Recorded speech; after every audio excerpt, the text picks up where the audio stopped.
Okay, today we'll talk about the long short-term memory neural network. We call it LSTM. LSTM is a powerful neural network. Also, before we start, we will do the same thing. We install the extra library there. And how the LSTM is? LSTM is the kind of a recurrent neural network. It first proposed in 1997. So it proposed by these two men. It's kind of a neural network, but it's more powerful for people, for neural network to memorize things. For example, we give you your example. For the original neural network, we receive the send input, we will get the send output. So when we receive the 1, 1, as S1 is 1, S2 is 1, after the final result, after node A, you get 2, after node B, you get 2, and you summarize all the things, you will get the 4 for output.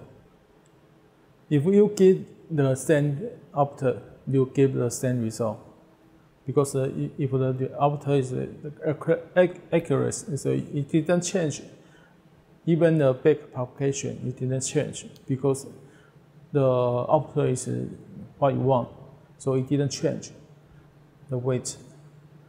So different paths, different times for the send input, you give the same result because the weight didn't change. But if we use one memory cell over there as a blue one, when you input different times, for 1, 1 for the first time, you give 4, and the second time you receive the same thing, the final result will be changed because the things is different. And why we use that? Because sometimes when you do the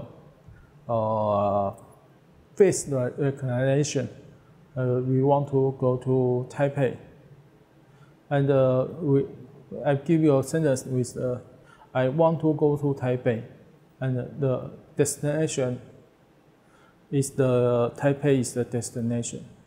The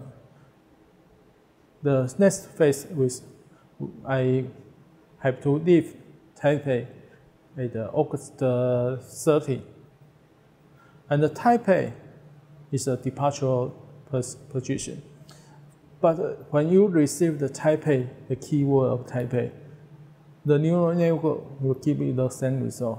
But when you use the recurrent neural network, because it remember this one is different, so it will give you different result, just like that. So why we need the neural network, recurrent neural network? Because some input may be the result may be according to the previous one. Some serious data we have input. For example, for the network traffic on the internet, the time goes on, and you receive different things, but some hacker will attack your machine, so you have to find out what is the attack, what is the normal traffic. And the package of the internet will be the serious data, and you will receive one by one. When you face different things, you have to do different things. And one input may be affected to the next one. We didn't know. So if you receive the serious input, you need recurrent neural network. And the long short-term memory neural network is kind of the new RNN because it's more powerful and it's more complicated, but it's more useful, and it will be a more easier way to use.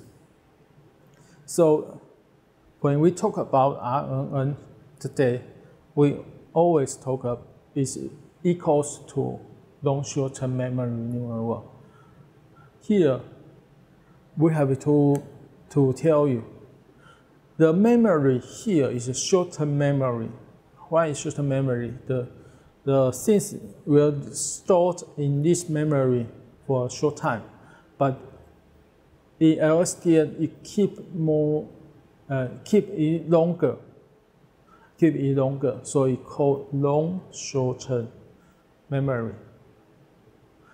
So you have to know is the word here LSTM is called short memory, but it's keep it long, and it consists with 3 different gates. It's something like this one. It's more complicated. We can change the different way. It consists 3 different gates. One is input, one is the forget gate, one is output gate. What is this one? These 3. The input gate is a gate just to decide what the input data is. We use that or we didn't use that. Well, sometimes when we receive the normal data, for example, we talk about the traffic of the internet. Most traffic here will be normal use traffic. The attacker for the hacker is sometimes it's just a beacon for a time. For example, for attack your device for 5 minutes for 1 minute for 5 times. So it's not many. It's just a few one, but you have to find out this one from the huge data.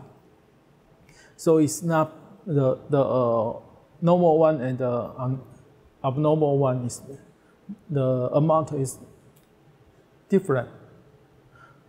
Normal one is more, maybe 99% and 1% for attack.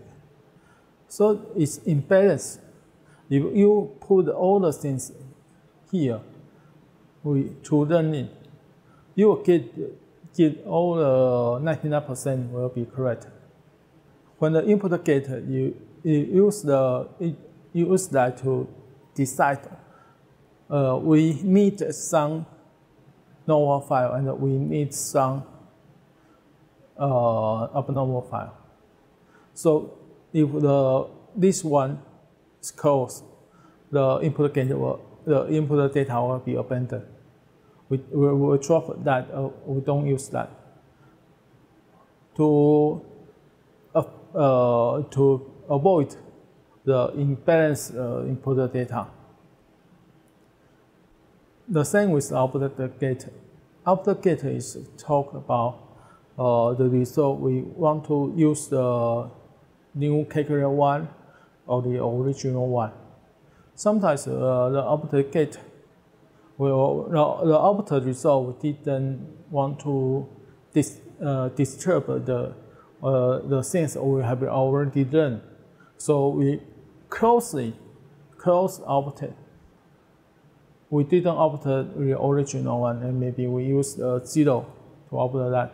Maybe we use the original one to output that, depending what the result you want to output. The most important things here is the forget gate. Forget gate is the gate that you want to memorize all the things, or you want to forget all the things. use the memorized things. You just remember the cell things already stored there, and we use that for our output calculation, and we use the new one to replace the things stored in cell, memory cell. So the gate is just to balance what you want to keep that to memory or something you want to forget. Why we use that? Because sometimes if we talk about the things is overrunning. So when the train data is, we can make it more perfect, maybe 100% accurate. But for the testing data, we get maybe 40, maybe 20 accurate. Why with that? Why it happened? Because the things we have learned maybe not very good. Maybe slightly change to one way. So we have to forget the things we have learned.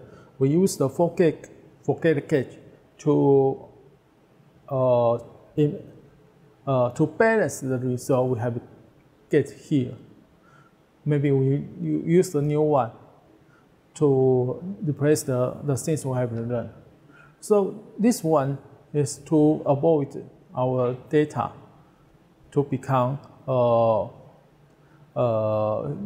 overrunning, to overfitting problem, to overcome the overfitting problem.